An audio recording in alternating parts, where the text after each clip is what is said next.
സമയം 5:09. 5 മണിക്ക് എഴുന്നേക്കുന്ന 9ാമത്തെ ദിവസമാണ്. അടിപൊളിയായിട്ട് എഴുന്നേക്കാൻ പറ്റിയിട്ടുണ്ട്. നല്ല ക്ഷീണം പക്ഷെ തോന്നുന്നുണ്ട്. കാര്യം എന്ന് വെച്ചാൽ അതിൽ കുറച്ച് ലേറ്റ് ആയിട്ടാണ് നടന്നത്. ഒരു 12:30 കഴിഞ്ഞിട്ടാണ് കിടന്നത്. ഒരു സിനിമയ്ക്ക് പോയിട്ടുണ്ടായിരുന്നു.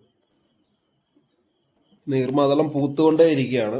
അപ്പം നമ്മൾ കണ്ടിന്യൂ ചെയ്ത് തന്നെ പൊയ്ക്കൊണ്ടിരിക്കുകയാണ്. ഇത്രത്തോളമായെന്ന് വെച്ചാൽ ഇത്രത്തോളമായിട്ടേ ഉള്ളൂ. ഇത്രത്തോളം വായിച്ചു കഴിഞ്ഞു. 9ാമത്തെ ദിവസം എനിക്ക് അലാറം ഇല്ലെങ്കിൽ എഴുന്നേക്കാൻ സാധിച്ചു. അലാറം അടിക്കുന്നതിന് കറക്റ്റ് 1 മിനിറ്റ് മുന്നേ. 5 മണിക്കാണ് അലാറം. അലാറത്തിന് 1 മിനിറ്റ് മുന്നേ ഞാൻ എഴുന്നേറ്റിട്ടുണ്ടായിരുന്നു. എന്നാൽ ഞാൻ ഭയങ്കര ലേറ്റായിട്ടാണ് കിടന്നത്. നോർമലി ഇങ്ങനെ ലേറ്റായിട്ട് കിടക്കുന്ന ദിവസങ്ങളിൽ എനിക്ക് ഒരിക്കലും 8 മണിക്കൂർ കഴിഞ്ഞാൽ കൂടി എനിക്ക് എഴുന്നേക്കാൻ പറ്റത്തില്ല. പക്ഷെ ഇതെനിക്ക് പെട്ടെന്ന് പറഞ്ഞുകൊണ്ട് ഒരു ഉൾവിളി വന്നു. എഴുന്നേറ്റു വന്ന് ടൈം നോക്കുന്ന സമയത്താണ് അലാറം അടിക്കുന്നത്. ശരിക്കും ഇങ്ങനെയാണ് നമ്മൾ എഴുന്നേക്കാൻ ഒരു മോട്ടിവേഷൻ ഉണ്ടാക്കിയത്. നമ്മുടെ ശീലത്തിന്റെ പാർട്ട് ആയിക്കൊണ്ടിരിക്കുകയാണ്. അത് അങ്ങനെ ഒരു ശീലത്തിന്റെ ഭാഗമായി കഴിഞ്ഞാൽ പിന്നെ നമുക്ക് ഒരു അലാറം വേണ്ട, ഒന്നും വേണ്ട, നമുക്ക് പറ്റും.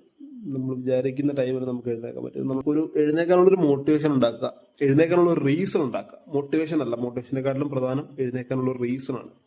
ബുക്ക് വായിക്കണം, അല്ലെങ്കിൽ നിങ്ങൾക്ക് ബ്രേക്ക്ഫാസ്റ്റ് നേരത്തെ കുക്ക് ചെയ്യണം, അല്ലെങ്കിൽ നിങ്ങൾക്ക് ഓടാൻ പോകണം, നടക്കാൻ പോകണം, എന്ത് റീസൺ ആയിക്കോട്ടെ, എന്തെങ്കിലും ഒരു റീസൺ, പ്രോപ്പറായിട്ടുള്ള ഒരു റീസൺ, അത് നിങ്ങളുടെ മൈൻഡിനെ ഡ്രൈവ് ചെയ്യാൻ പറ്റുന്ന ഒരു റീസൺ ആയിരിക്കണം.